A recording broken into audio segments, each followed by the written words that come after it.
All right, ladies and gentlemen. Well, today on Loving the Scriptures, we're going to be looking at the second beast in Revelation chapter 13. I guess you can also refer to him as the land beast, since he's coming up from the earth, or as later passages in Revelation call him, the false prophet.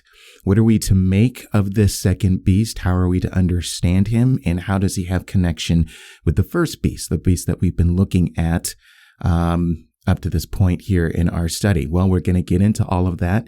Some good things in store, I trust. So I hope you stay with us. My name is Steve Gill, and you're listening to Loving the Scriptures.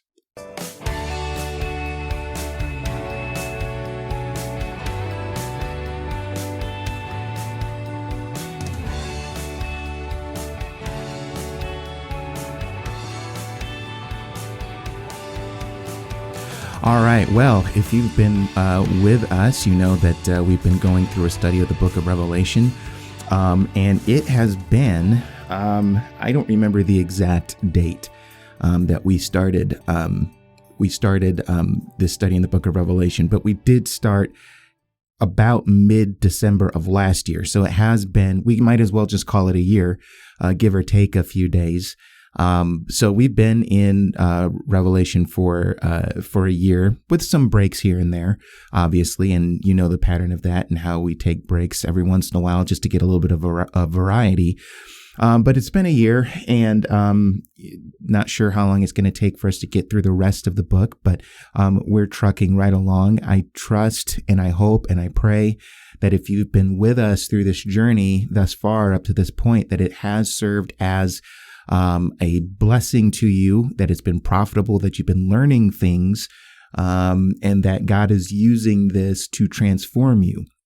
And again, I'll just remind you again, something that I've mentioned before in times past. I don't think it's harmful to remind you of this again, that as it relates to this book in Revelation, I hope that we don't approach this as something where we're just trying to solve the puzzle, because there are a lot of things in the book of Revelation that are mysterious. And so people feel like they have to unlock this, unlock that, and that sort of thing. And there is a certain element where we have to get to the bottom of what John is trying to say, or what he's seeing in the visions that he's seeing. But our study and our look in the book of Revelation should not be limited to just that. Hopefully we can bring the things that we learn in this book to the here and now, that we can take some things with us, that we can hide the word in our hearts and meditate on it, think upon it, and that it would have an impact on our lives and how we live today. So that is my repeated, continued hope, both for you and me, as we go through this study.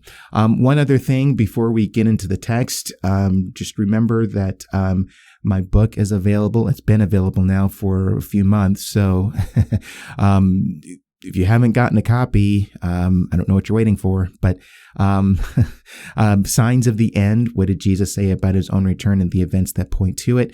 Go to Amazon.com or BarnesandNoble.com. You can also go to my Twitter page, and at the top of my profile page, there's a link pinned to the top of my profile page. Just click on there, and it'll take you directly to the Amazon page that has my book. However way you decide to do it, I just hoping that you order the book. I hope that you read it. I hope you enjoy it, and I hope that you're blessed by it. Again, it's a book that covers the words of Jesus to his disciples on the Olivet Discourse, his answering the question of about the end of the age and the destruction of the temple, and how we are to understand these things. Okay, so I think it's a good read, and if you've been tracking along in our study of the book of Revelation, I think this would be a good companion guide to go along with what we're talking about here. What we're looking at what I discuss in the book is not.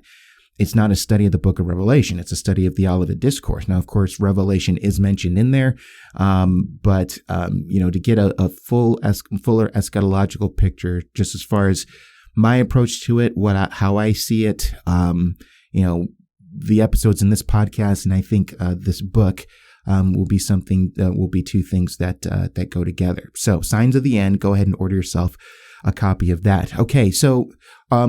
We're going to study chapter 13 And the next section that we're looking at here, we've kind of finished one section as it relates to the beast that came out of the sea.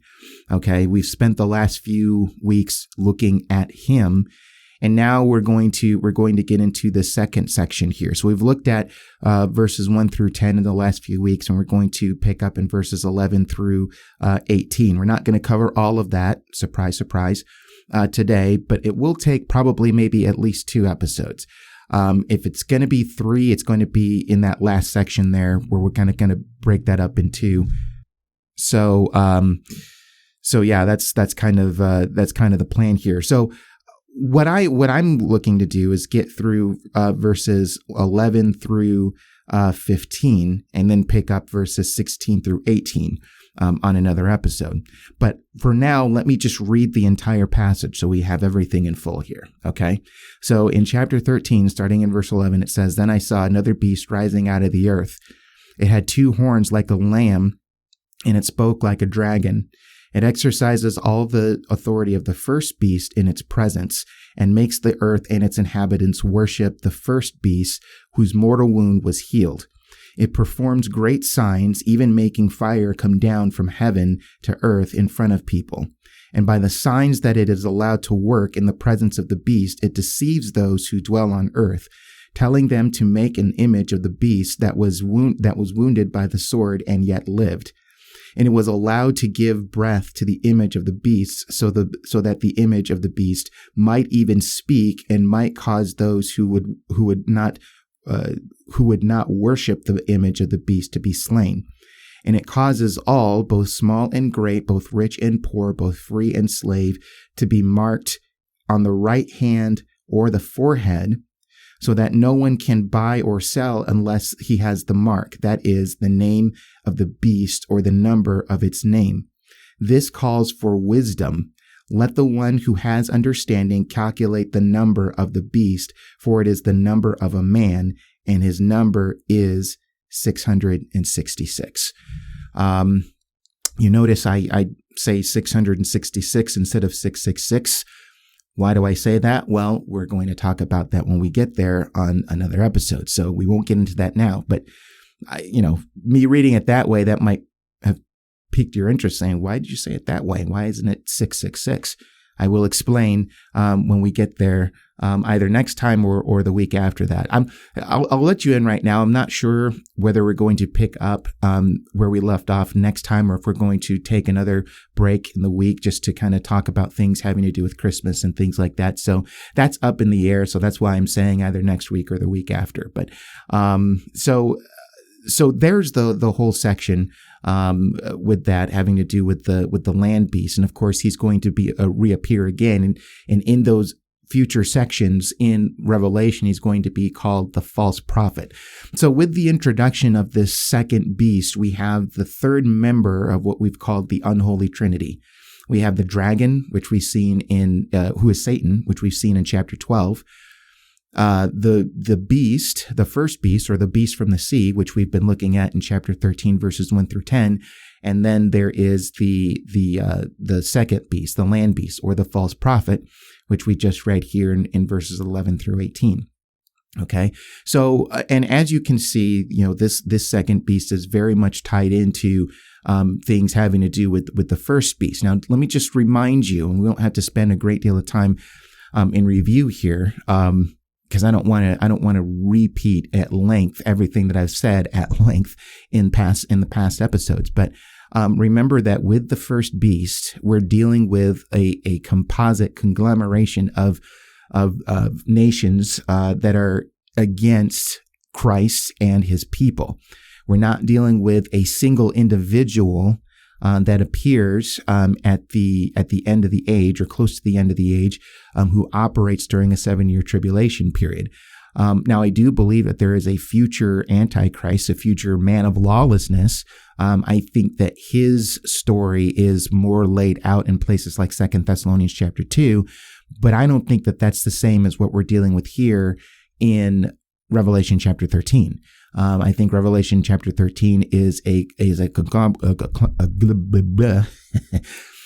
There's one for the blooper reel, a conglomeration of, of different ideologies, economic systems, governments, states, however way that it manifests itself between the first and second comings of Christ that is against Christ and against his way. Now, I think a lot of that what makes up this beast and some of the different manifestations that appear of this beast throughout history between the first and second comings of Christ, can be described as many antichrists, as the Apostle John mentions in his epistles, but it's not the Antichrist. We're not talking about a single individual, okay?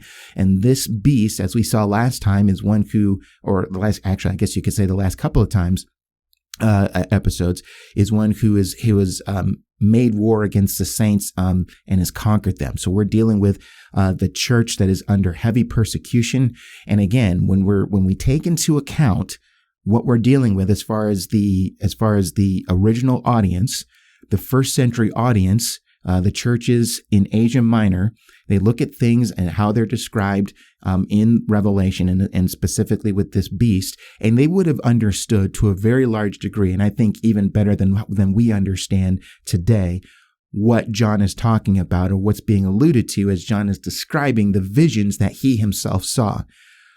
And because of that understanding and the recognizability, because again, some of these churches are going through those harrowing times, going through the persecution of the beast, their specific first century manifestation in their particular historical context would be Rome. I mean, that's clear as day to them. And like I said, that's one manifestation. You can see several manifestations of it throughout time in history between the first and second comings of Christ in different places of the world. But even for that specific context in the first century, I think Rome would have fit the bill there.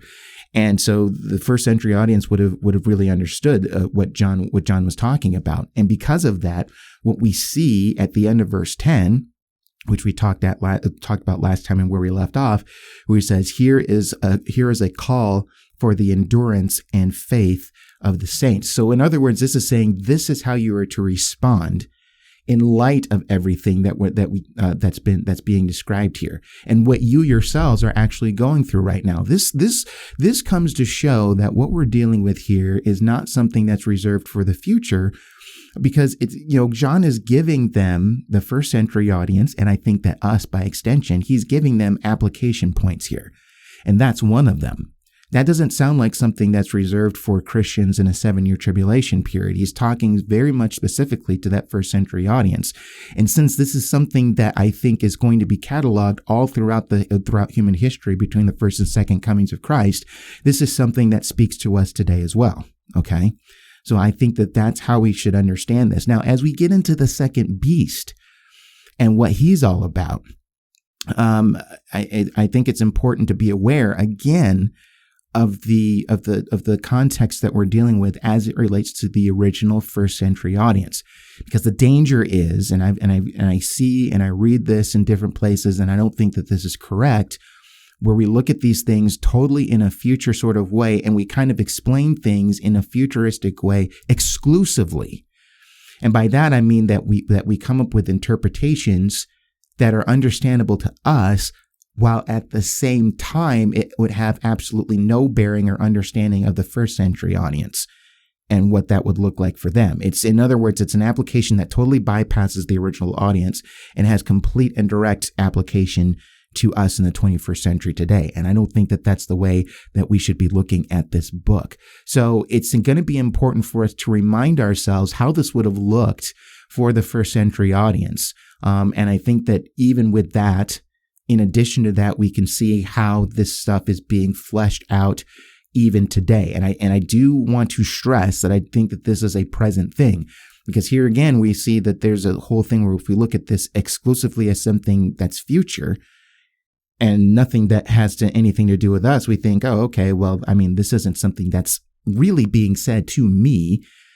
because, I think you get the idea of what I'm talking about here. There's a danger of dismissing what's laid out here because we think that everything is just the future.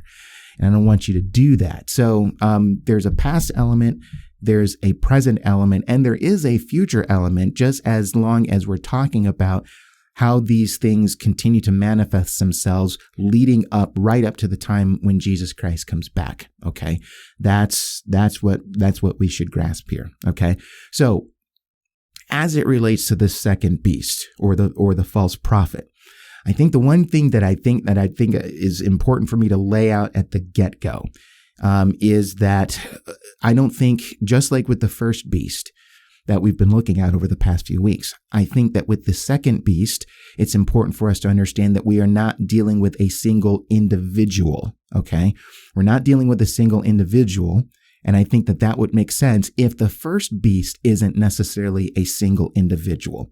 So I think that, basically what we're dealing with here, as it relates to the second beast, is also dealing with things centered around the whole idea of false religion. I think that that's really the main thrust of what you have with the second beast, or again, as he's called, or it is called, the false prophet. Okay. And again, this is something that the first century audience would have understood, especially places like Pergamum, places like Smyrna, places like Thyatira, who had to deal with certain things having to do with false religion. And I think that some of what is in there and some of the things that works into what we see has to do with emperor worship. Now, I don't think it necessarily has to be exclusively emperor worship. But again, looking at this from the context of the first century readers, I think that that's something that most of them, or a lot of them, would have very much understood, especially places like Pergamum. Pergamum was a hot spot for the whole thing of emperor worship, sacrificing to the image of the emperor and that sort of thing, and pressure on Christians to follow suit. Okay. And so that we need to keep that in mind when we read some of the things that we read in this passage. Okay. But all of that to say, just as you see with the first beast, I think with the second beast, you do have different manifestations of false religion, sometimes working in tandem with the state. And I think you can even see that today. I mean, even with certain countries within the state, very much connected to that and built into that is false religion with the idea of pulling people away from the one true God, right? And so this is, in a lot of ways, I mean, if we look at this as the unholy trinity, the parody that is performed by the second beast is in line, in an opposite way of what you see with the Holy Spirit. The Holy Spirit is to point people to Christ in the same way that this second beast is pointing people to the first beast. Okay. And so you have all of that going on. And again, this is with the idea of deception of people on the earth, as we read in the passage. And I would even say trying to get people who are of the one true God to be pulled away from him, so that they worship the beast. Now, the fact that they don't worship the beast, as they are so told to do, is a large reason why they experience the things that they experience, and one of the big reasons why the first beast wages war against them and conquers them, because of their fidelity to Jesus Christ. Of course, we know that fidelity will be maintained, especially when you take into account the difference that you have between the saints and those who are outside, the inhabitants of the earth. Namely, that the saints are those who have their names written in the Lamb's Book of Life of the Lamb, and those who are in the inhabitants of the earth, as it's laid out in this particular vision, their names are not. So you have two opposing sides here that really go against each other in a very profound way. And since the inhabitants of the inhabitants of the earth worship the first beast, they are of kindred spirit with the first beast. And the first beast sees what's going on and makes war with the saints because they are not worshiping the beast. And so I think that with the second beast, we just kind of see a little bit of a broader explanation of what goes behind that whole thing with the war between the first beast and the saints and the persecution that arises from there. Okay. Now, I talked about deception before. Okay. And kind of what we're dealing with here. And you kind of get a sense of this when you get into verse 11. Because notice what it says there in verse 11. In verse 11, it says, "Then I saw another beast rising out of the earth, Okay, so again, in contrast to the first beast came out of the sea. The second beast comes out of the earth. So all areas are covered, earth and sea. Okay, and it had two horns like a lamb, and it spoke like a dragon. So just catch this here. It's interesting that in this vision, the second beast had two horns like a lamb. Now, I think that when we read lamb, and especially what we've been exposed to up to this point in the book of Revelation, I think the idea should be clear that what we're dealing with here is a parody of the Lamb of God, right? That's where part of the deception comes in. We know Jesus Christ as the Lamb of God who takes away the sin of the world. We see the Lamb as those slain but standing, as we saw in chapter 5. And now here, as part of the deception, we have a second beast who has two horns like a lamb. I think that's supposed to indicate to us the kind of parody that we're dealing with here and what goes into the deception. It's not necessarily something that is blatant and in your face, totally against God and the things of God, against Christ and the things of Christ. I think that there are, certain elements of false religion are like that. But if you think about it, a lot of it is connected to things that go against the nature of God. Although they might mention God, they might mention the name of God, they might mention Christ and things like that. But the things that they teach violate the character of God and violate the character and the person of Jesus Christ. Okay, which goes into the big deception. So you have some acknowledgement of God, quote unquote, but the teaching of him is totally distorted. Okay, so there's deception there. Now, you notice that this lamb, a couple of things about this lamb. One thing that continues to go into the deceptive nature of its appearance anyway is the fact that it has two horns. And I think, one of the reasons why it might be described as having two horns is that, again, if we're talking about a parody of the lamb, in connection to the lamb, what we saw as far as true Christians and true saints. If you go back to chapter 11, that there were two witnesses, right? And as verse 4 says in chapter 11, it says these are the two olive trees and the two lampstands that stand before the Lord of the earth. Okay, so you have two and two. The descriptions there, which again, as we went over, way back when we were covering that chapter, I believe is a representation of the church between the first and second comings of Christ. Okay. And so in the same way, between the first and second comings of Christ, as we're dealing with this second beast has two horns, like a lamb. Okay. And I think that those two horns in some way are supposed to be connected in an opposite way to the two witnesses and that sort of thing. And when you think about the whole thing with false religion, I think that makes sense. One of the things that you see with the two witnesses in chapter 11 is that they are speaking the gospel truth. Okay, that's what we determined anyway, just in picking apart that passage and coming to an understanding of what's going on in that passage. I think what you have is gospel declaration from the church. And then the beast comes and conquers and kills the church for a short time, right? After their testimony has been given. So in the same way as we're dealing with false religion in a very broad and general sense, you have the propagation of false religion, false teaching, heresy, those sorts of things that are used to deceive other people, to turn them away from embracing anything having to do with the one true God and the one true Christ. Okay, so I think that's why you have two horns, and those two horns being identified as being horns like a lamb. Now, notice the other thing that we see here at the end of verse 11. It said, "And it spoke like a dragon." So we know who this creature is truly of, even though it has the appearance that is used for deceptive purposes, to draw people away from the one true God. The way that it speaks, that its speech really is from the pit of hell. And it speaks like a dragon, which is not too surprising when we understand that the first member of this unholy trinity, the dragon, is pulling the strings behind all of this. All of the things that we see with false religion and deception and all those things has its roots and its origins and behind in the evil spiritual realm. Okay. And so you can be assured that Satan is pulling the strings in all of this.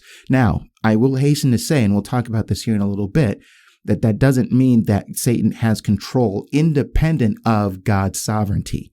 And again, we've talked about God's sovereignty before in other passages in the book of Revelation. You continue to see it as we go forward. But all of this to say, the fact that it has a voice like a dragon tells us that the things that it speaks are things that are very much in line with the dragon. And so you see that the second beast's connection to the dragon, just like we see the first beast's connection to the dragon. Okay, so that's what we have there. So in appearance, looks pretty good, but really behind it all is something that's very evil, wicked, and satanic. Now, as you go into verse 12, it says it exercises all the authority of the first beast in its presence. So really, we're not dealing with something that necessarily that looks totally new and off the wall and off the charts from anything that we're seeing with the first beast. I think that just as the first beast would love to have people worship it, so you have the same thing with the second beast, the false prophet. And so the false prophet exercises its authority, and part of its authority has to do with false religion, the exercise of false religion, the avenue by which that whole thing takes place. And so, as part of that authority, what the second beast tries to do, as we see as the passage unfolds, is that it tries to get people to deceive people so that they worship the first beast. But again, what we have here is authority that looks the same as the first beast. Okay, so you see how all of that is very much connected. And again, remember what I said before, as far as it relates to the first beast. The first beast, I think primarily the manifestations of the workings of the first beast is seen through institutions like government or the state. I'm hesitant to say that it's exclusively that, but I think primarily in large part it does, especially when you take into account the fact that it's wearing crowns and that sort of thing. And again, when we get to chapter 17, we're gonna get more information on this, so we'll go into detail on that when we get to chapter 17. But connected to things of the state, I just mentioned this a few minutes ago. I think what you do see are things of the state in connection to false religion, having to do with, things that are obviously satanic from the pit of hell, is opposed to the truth. Although, some things that it presents has to do, may sound like it comes from truth, but sprinkled within those truths are lies and heresies that are used to draw people away from the one true God, from the true teaching of Christ and of God, and leads them astray to false things. So you have this exercising of authority of the first beast in the presence of the beast. Okay, so this isn't anything that's hidden or anything like that, which I think it would give you the understanding.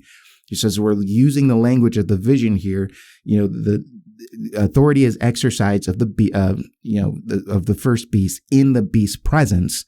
And I think that should give us an indication that the beast does not object to this authority being exercised on its behalf. It's able to do this in its presence, and everything is cool and okay and hunky dory.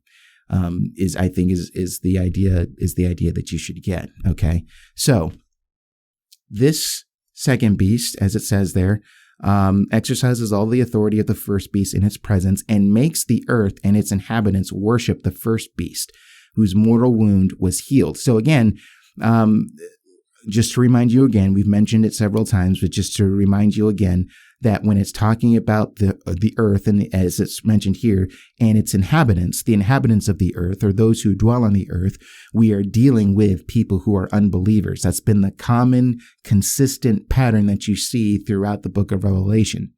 Okay, so these people who are of the earth, who are unbelievers,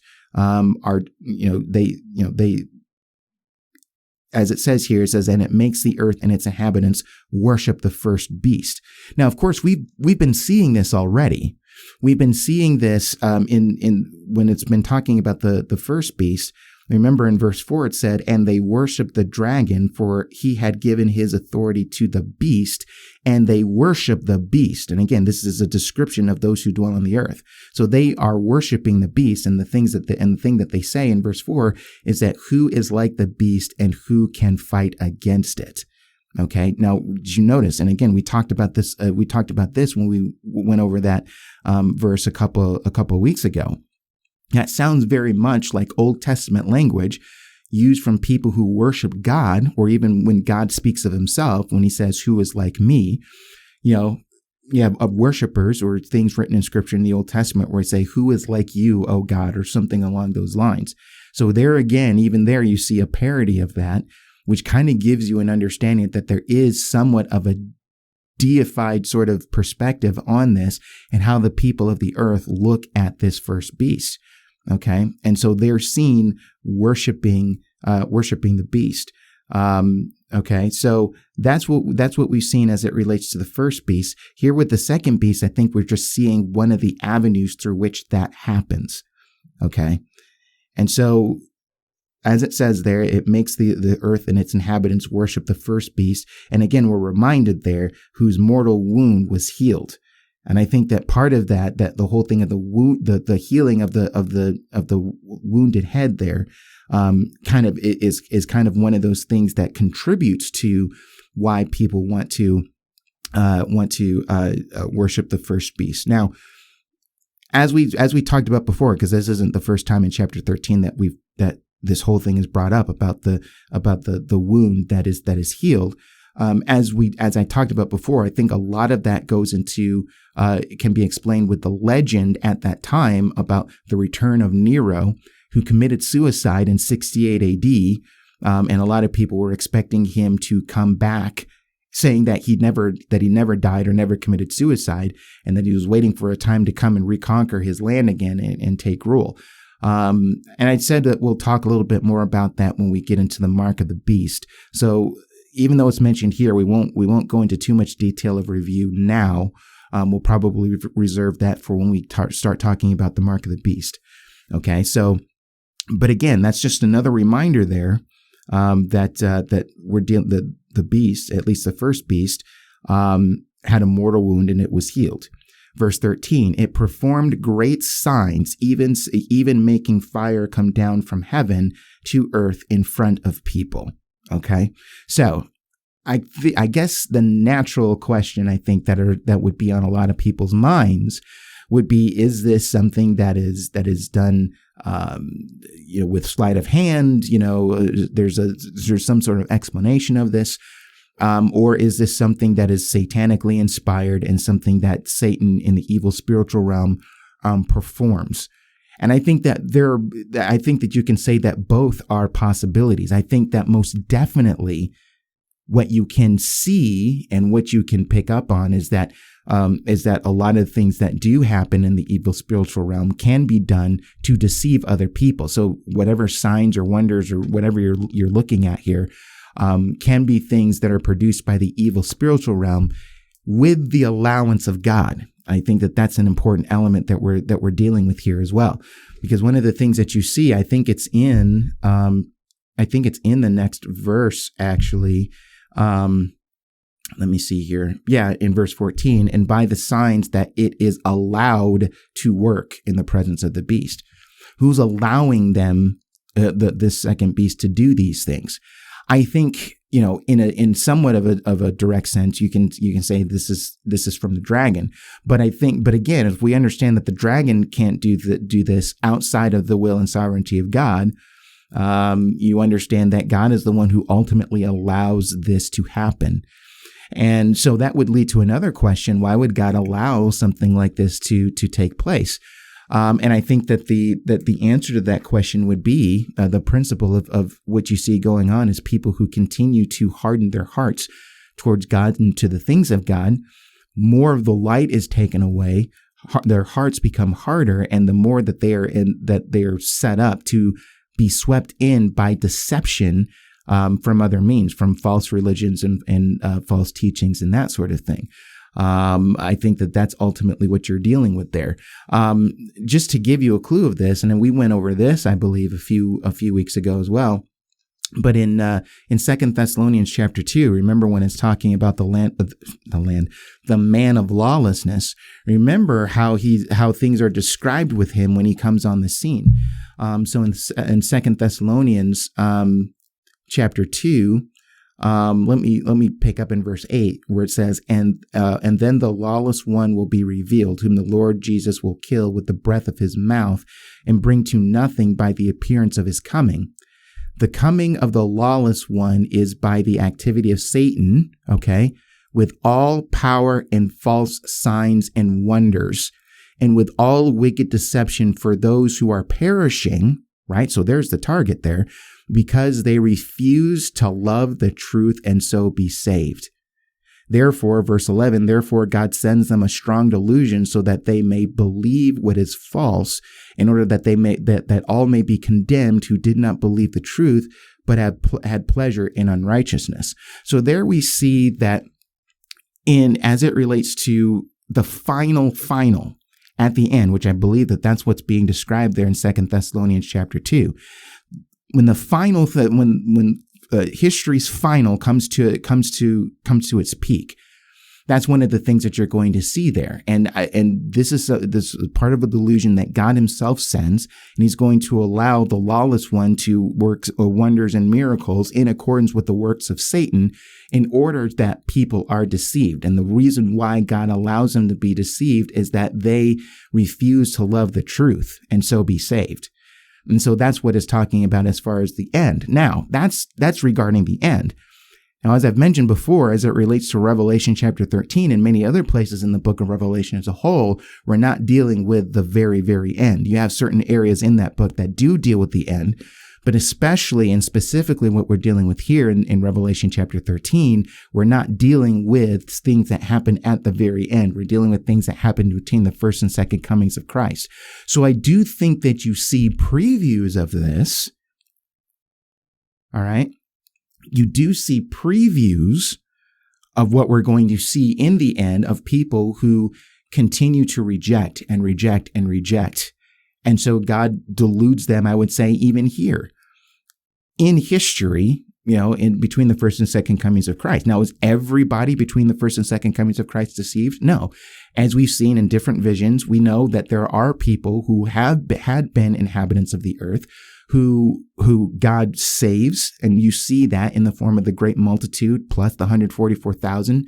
We remember we went through all of that in chapter 7. But again, I think you can kind of tag on to what we're seeing here in chapter 13.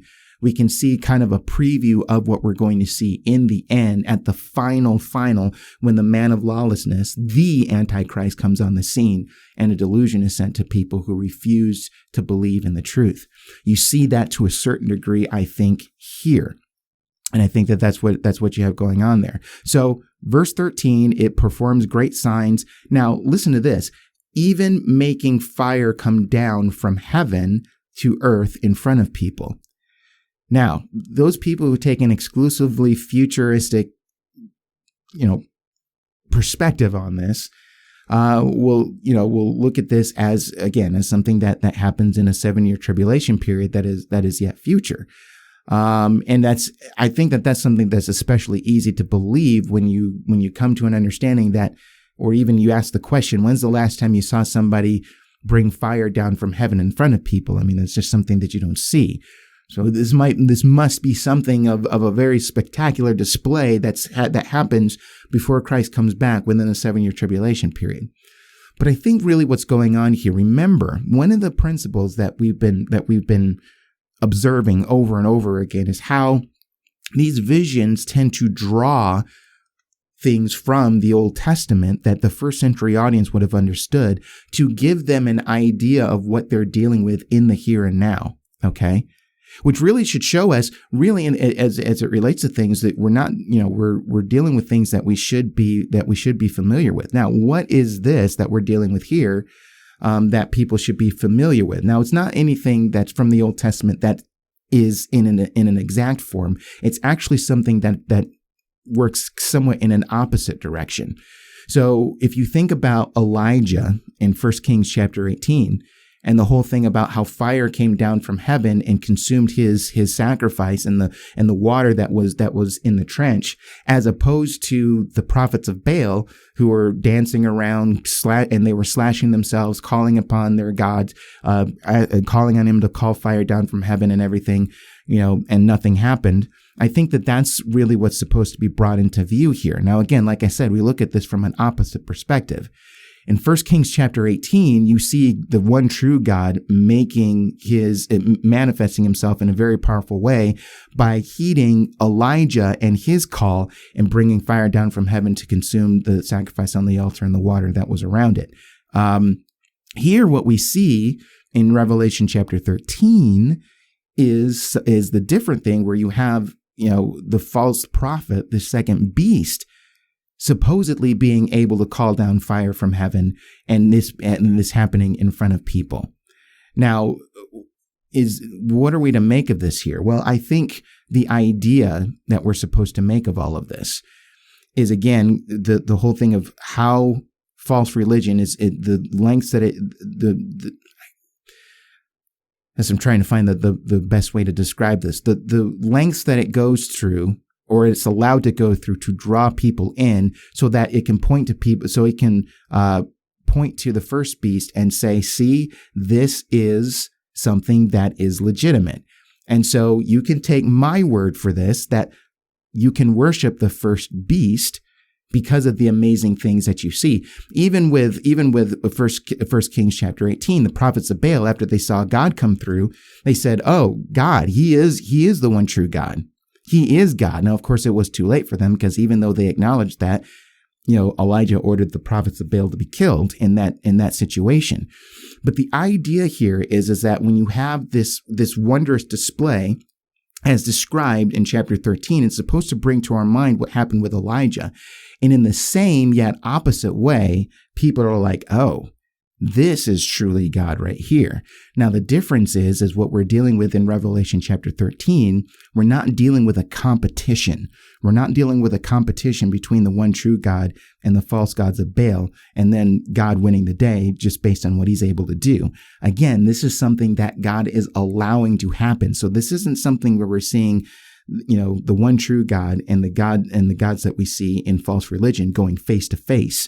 This is just something where God is like, I'm just going to allow this to happen and allow people to be lured away, because of the hardness of their hearts. I think that's the implication that you can make in this. Due to the hardness of their hearts, God allows them to be led astray, so that this false prophet points them to the first beast and says the first beast is where it is at. And remember, when I say the second beast, or I say the false prophet or the first beast and everything, we're not dealing with single individuals here. I just want to remind you of that. But we're dealing with, broad general systems, institutions, and that sort of thing. And especially with the second beast, we're talking about false religion in a very broad sense. And again, remember, the churches in Asia Minor in the first century are very familiar with this, and they had to deal with that. They had to deal with it within their midst, because, for example, in Pergamum, they had to deal with people who were teaching the things of Balaam and everything, and teaching, and you had people who were eating food sacrificed to idols and committing sexual immorality, which the sexual immorality at that time wasn't just sex for the sake of sex, but it was very much connected to religious pagan practices as well. So even within their midst, they had to deal with that. Now, Pergamum's problem was that they weren't taking care of that, and that's why they needed to be disciplined. And again, the same thing with Thyatira. The whole thing of the things that they had to deal with there with Jezebel and her leading people astray, and that whole thing. And remember, one of the things that I mentioned in our discussion of Thyatira was the fact that it's very much possible that what was being taught within that community of believers was that, hey, you people who have to deal with this whole thing with trade guilds and having to devote yourself to the patron deities of these trade guilds, and you're a little hesitant to do so, it's okay if you mix the things of Christ with these patron deities and you can be okay. That's part of the thing that I think that you have going on there. right? So that's kind of what's going on there. That's kind of the appearance of the Lamb that is speaking things that have very dragon-like things that coming forth from its mouth. Okay, and you had some people who were believing those things. Okay, and so again, we have to understand that these are things that the first century would have understood, just as I think they would have understood what's being talked about as it relates to the first beast. I think they would have been just as much knowledgeable of what's going on with the second beast based on everything that they're going through at that particular moment. Okay. So, but I mean, just as far as what we saw in verse 13, you see the whole thing of even making fire come down to earth in front of people. And then, as we said in verse 14, and by the signs that it is allowed to work in the presence of the beast, it deceives those who dwell on earth. Okay. That's its function. That's its purpose. Again, I would say if we're dealing with this between the first and second comings of Christ, sort of as in a preview style of what we're going to see on a much larger and grander scale at the end when the lawless one, the Antichrist, comes on the scene. So this is something that deceives, and again, like I said, that's its purpose. It deceives those who dwell on the earth, unbelievers. And look at what else it says there in the middle of verse 14. Telling them to make an image for the beast that was wounded by the sword and yet lived. Okay, so here we have the construction, right? The construction of an image. Now, what this structure looks like, what this statue or anything, what it looks like, we're not given details as to what it looks like. We don't know how big it is, how small, how tall, or anything like that. We just know that it's an image. Now, again, this is, whether you're talking about small images, medium or large, again, this is something that in the first century and even before and even in times after that, this would be something that they would understand, because you have idols all over the place, and those idols serving as representations of whatever deity is being promoted. Even if you're dealing with a religious system that is trying to use God and the things of God, certain elements of truth, but sprinkling it in with heretical poison to draw people in, and then saying, worship this image here, and that sort of thing. Now, there is that, but there's also, as I mentioned before, the whole idea of emperor worship. Now, what's some of the things that early Christians, even in the time that Revelation is written, what are some of the things that Christians were sometimes pressured and forced to do? They were forced to go before the image of the emperor, whoever that was at the time, and they were told to sacrifice, burn incense before the image of the emperor, of the Caesar. And if they could do that, they could go their own merry way. If they didn't, then you were in trouble, and you might have been tortured. How long that is I'm sure it varied here and there, but at the end of the day, a lot of people suffered martyrdom because they refused to do those things. They refused to worship before the image of the emperor, and declare allegiance and devotion to him. They refused to do that. Okay. And so really what we read here as far as this image here, I think is very noteworthy, just given how this is connected to the experiences of the first century listeners at that time. Okay. And again, like I said, remember places like Pergamum were hotspots for emperor worship. This sort of thing would have been things that would have been going on at that time. Okay. So as it says it deceives those who dwell on the earth, telling them to make an image. So this is the second beast isn't the one that actually builds the image, but it's the people of the earth that build the image. Okay, so they're all into this. Okay, and so they build the image of the beast that was wounded by the sword and yet lived. And then verse 15, which kind of confuses people, as it says, and it was allowed to give breath to the image of the beast, so that the image of the beast might even speak and might cause those who would not worship the image of the beast to be slain. Okay, so you think, what in the world is going on here? So now again, a lot of people who look at this from a futurist lens, they'll see this as something that goes on during the 7-year tribulation, and they see that this is something that is a literal statue that actually comes to life and moves around and that sort of thing. I don't think that that's the way that we necessarily need to look at this. Some people will take this image that's described here in that passage, and they'll say, okay, this is the Abomination of Desolation. Okay. So again, in places like Daniel, where it talks about the Abomination of Desolation set up in the temple, you read about the Abomination of Desolation in Jesus's Olivet Discourse. They say that's going to be set up in the holy place, right? Now, and so they'll say that this in Revelation is what that's dealing with. The only problem is that it doesn't really spell out that's really what's going on here. There's nothing that's mentioned here of the Jerusalem temple. There's nothing here that's mentioned that this is an image that's set up in the holy place. If this is something that's a fulfillment of that, I would imagine that the text would be a little bit more explicit so their readers could understand and make that connection. But it's not.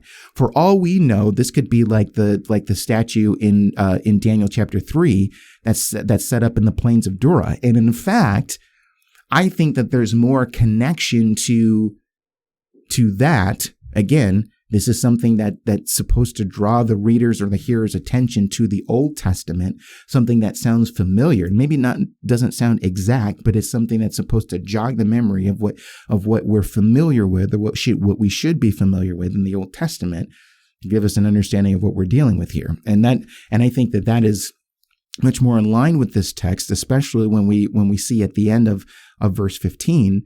It says, so that the image of the beast might even speak and might cause those who would not worship the image of the beast to be slain. So this false prophet is saying you need to worship this image. So build the image, worship it, and if you don't worship it, you're toast. Isn't that in a very real way what you saw already happening in Daniel 3 with Shadrach, Meshach, and Abednego and the statue? That everybody was forced to bow down and worship at the sound of the music. Now you had Shadrach, Meshach, and Abednego who refused to bow down. It really ticked off Nebuchadnezzar. He said, cook these guys. So they throw them into the fiery furnace. Now, as we know the story, we know that God rescued them so that they're brought out of the fiery furnace and they don't even look or appear or smell singed. Okay. But you get the idea though. That's not every situation where there's a threat of martyrdom if you don't worship an image or something. Not all of those situations end in the deliverance of that believer. History is strewn with the testimony of so many people who have lost their lives because they refused to worship the image of the beast, quote unquote, so to speak, because I think that you're just seeing different manifestations of this throughout history, right? And so it's almost as if with this vision, it's kind of like that. It's kind of like what you see in Daniel 3. Everybody, you have this image that's set up. You're forced to worship it. And if you don't worship it, we're going to kill you. We're going to slay you, which is what you see here in chapter 13. Now, there is an obvious difference between Daniel 3 and what you see here in Revelation chapter 13. I get that. And that difference is what you see happening with that image, because it says, and it was allowed, verse 15 again, and it was allowed to give breath to the image of the beast so that the image of the beast might even speak and might cause those who would not worship the beast to be slain. So it's almost as if, hey, this thing is alive. This thing is alive. It's living. It's moving around. It's able to talk and it's able to speak. So how do you explain that? Now, here's the thing, because when you read the Old Testament, isn't the thought that we usually get when it comes to idols in the Old Testament is that they can't do anything. They can't move. They can't see. They can't hear. They can't speak. They can't do anything. Why? Because they're shaped out of inanimate objects, wood, stone, gold, whatever, what have you. Those things can't hear, speak, taste, touch. They don't have senses of any kind like human beings do. They can't do anything. Now, here, the impression that you get is that you have an image that's made out of, whatever. We're not given the materials by which this image is made, and I don't think that's the point anyway. But this image is given breath and it starts to speak. So we see something that's opposite of the description of idols that we see in the Old Testament. Does that mean that what we're dealing with here is something that is actually true? No. I think what you're dealing with here, because again, this is from the perspective, not from believers. Believers know and understand what the real deal is. And remember what the whole thing that's going on here. The whole thing that's going on here is deception of people who dwell on the earth. And so I think what you're dealing with at the end of the day is that you have what's the best way to put it? If you think about the idols here as an open representation of an image of what it's truly supposed to worship. And that could be in the first century context, Caesar. In other contexts throughout human history, it could look like something else. You have an image that in the real sense is dead, but from the perspective, I would say, of unbelievers, there's legitimacy, so much to the point that when it comes to worshiping an image of whatever the manifestation of the beast is, let's say the emperor, since it's good for us to look at this from a first century perspective, Caesar's decrees are laid down, they're declared, so that when it comes to the image of the beast or the image of the emperor, it's not an unforeseen thing for them to actually carry out what they've been ordered to carry out in sacrificing to the image of the emperor, because they know that the real emperor that is behind all of this is real and speaks. And so when they see an image of the emperor that they're supposed to burn incense to, it's very much in their minds very much a living thing. And that the threat of not burning incense at this representation of the real emperor could really cause damage for them. So really, when they see the image of the beast or of the emperor, they see it as real, as breathing, whatever, because they know the true emperor behind it, and the true emperor behind it is, his and the whole religious system that pushes it along, all laid out from what the dragon does behind the scenes, in their minds is very real. So there really isn't any sort of distinction or discrimination between the actual emperor that is demanding these things and the image that it's supposed to burn incense to. I think that's the idea that we're supposed to get. They see the image, and I don't think that they're thinking, oh, well, this, I don't understand why I'm doing this to an inanimate object. No, they see the inanimate object and they immediately connect it to somebody or something that is real in their real existence and within their context. So seeing the image is just as much of it being alive as the actual emperor itself. And I think that's what you have going on there. That's how much the beast is propped up. The beast is propped up. And so when that happens, you know that the second beast has done his work and he's done it well. He's propped up the first beast so much to the point that, there isn't that breaking away from that which is inanimate and that which is actually real. They see it as one. And the declaration and the threat that's made from the real is seen just as much from the idol that's presented before them, and for which they have to make sacrifices and declare their devotion to and actually worship. Okay, that is ultimately, I believe, what you're seeing there. And again, like I said, this is a context within the first century, but this is something that you see all throughout history. And listen, again, even specifically in church history, even within the first few centuries of the church's existence, this is the thing that you had to go through.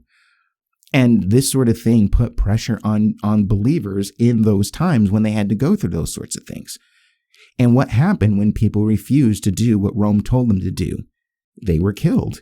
They were slaughtered. Now, you had some people who compromised, or they fell, or they gave in to what Rome told them to do, And that caused problems within the church, because when that particular persecution, whatever it was, abated, they had to figure out, okay, what do we do with these people who compromised and they went and they did A, B, C, or D, whether that's, burn incense at the altar, bow down, whatever the case might be, but all of that is to say that this isn't foreign to what you see in history in the first century and even beyond that point. Even today, you have people who are in religious systems that if they were to leave that and embrace the one true God and the one true Christ, they would be putting their lives in their own hands. That's the sort of thing. And so, pressure might be put against them. Hey, come back, do A, B, C, or D as you are instructed to do within this religious system, or you will die, or you will be banished, or, whatever the case might be. Persecution might look different in so many different ways, but, the principle of all those things remains the same. And it's a very tough, very difficult existence for many of those believers who are caught up in that. Again, this was not an easy situation for those churches in Asia Minor to deal with. Okay, a lot of them are very much in the midst of all of those things. And especially for those people, as it relates to the trade guilds and everything like that, who would be forced to participate in all the pagan things connected to that. If they refuse to do that, then they would be out. And if they're out, the question is, how am I going to feed my family? How am I going to be able to bring food home to put down on the table for mom and baby? Okay. That's not theory. That is the actual real situation that was dealt with in the first century. That is it. And maybe, for people in that situation, maybe they weren't slain by the sword, but they might have been slain by other means, but through starvation and everything like that. That would be an example of that right there. And listen, it's hard for us to kind of connect that in our minds, because again, that's not what we're used to in the West and even in the United States. And I'm going and to kind of connect this more to the first century understanding of this, we're going to get into this when we pick up in verse 16, when we start to get into the mark of the beast. Having the first century understanding of what is going on, and even a first century understanding of how things are approached as it relates to the number of the beast, 666, is going to be crucial for us to understand what's going on here. Now, again, as it relates to the mark of the beast, I'm fully convinced that when John lays out the mark of the beast and says it's 666, it's the number of a man and everything like that, the first century audience, they hear this read to them and they say, "Oh, I know exactly what it's talking about." And that's important, because the whole thing with the mark of the beast, 666, and all the wild, fanciful things that have been said about that has really drawn away any sort of understanding that the first century people would have had.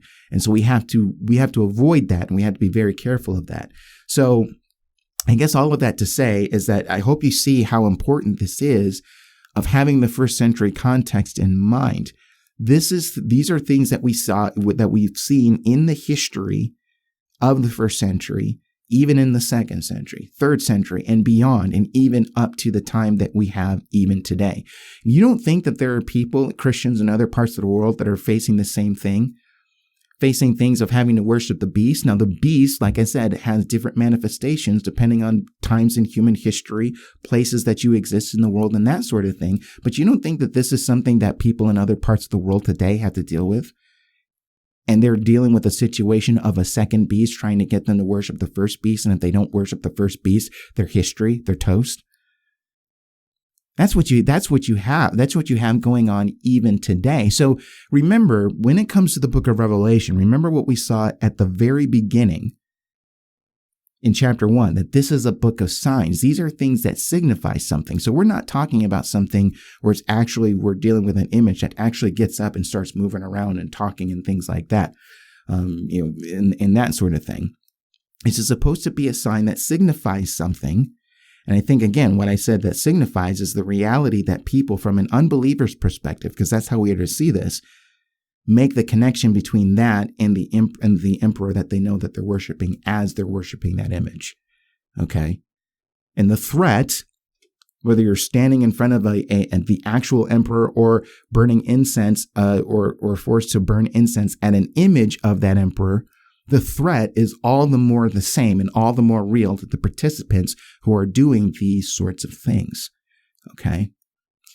And so next time when we start talking about the mark of the beast, this is something, if there's one episode that I really want you to tune into and pay attention to throughout this whole study, it would be this one. This and the ones that we're going to do in Revelation chapter 20. Now, of course, I want you to listen to all of it. But ones that I really, really, really specifically, I hope a lot of people listen to, is one that we do on the mark of the beast, and the ones that we do explaining the millennium in Revelation chapter 20. So we're going to unpack some things here for next time when we pick up in verse 16. That's going to, I think, and I hope, dispel a lot of the mythology that's out there as it relates to the mark of the beast, the number 666, and how people, both in the church and even in the world, misunderstand that number and what it represents and things like that. This has a very unique first century context to it, where, again, like I said, the first century audience would have heard what John said and they say, I know what he's talking about. I know exactly what he's talking about. So that's what's in store for us when we pick up in verse 16. Now, like I said before, I don't know if we're going to pick up on that next time, if we're going to do something different for next time for Christmas. I don't know. I haven't made a decision about that yet. So either next time or the time after that is when we'll pick that up. But we'll leave it there for now. And listen, given what we've laid out here, it's all the more evident that what we read at the end of verse 10 last time is just as much applicable as we see what continues to be unfolded in this chapter, where it says, here is a call for the endurance and faith of the saints. And even though there are a lot of things that in that context and even context in other parts of the world today that we're not used to, I'm going to say this again, don't ever think that this isn't something that we won't have to deal with here in our lifetimes here in the United States. We very well could. I think it's incorrect for us to say that'll never happen in the United States, that'll never be allowed, and that sort of thing. I think you're deluding yourself if you think that. So, in very real ways, and in some ways, you might even be seeing certain things having to do with that even today. Again, it doesn't look the same, but in certain senses, maybe you do. But as time goes on, you might see some of that ramped up persecution connected with false religion and the forcefulness of saying, hey, worship this, worship that, worship him, worship her. And, you're given a choice to make. You do this or you die. I don't think it's outside of the realm of possibility that happens in our lifetime. And so whatever historical context that you're talking about here, chapter 13, verse 10 is very much relevant. It's relevant to the first century, and it's relevant to Christians today in the here and now. So we'll leave it there. Next time we pick up in Revelation, we're going to unpack this whole thing about the mark of the beast, and we're going to answer the question, what the heck is this mark of the beast?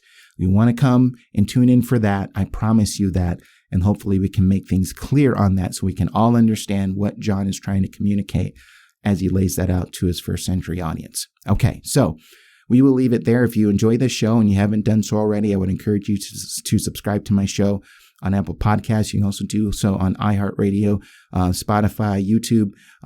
You can also follow me, Steve Gill, on Twitter. My handle is @LTScripts. That's LTSCRIPTS, which stands for Loving the Scriptures. And don't forget to order a copy of my book, Signs of the End. You can get that on Amazon.com and BarnesandNoble.com. Okay, well, I enjoyed this examination of Scripture. I hope that you did as well. My name is Steve Gill, and I will see you right back here next time.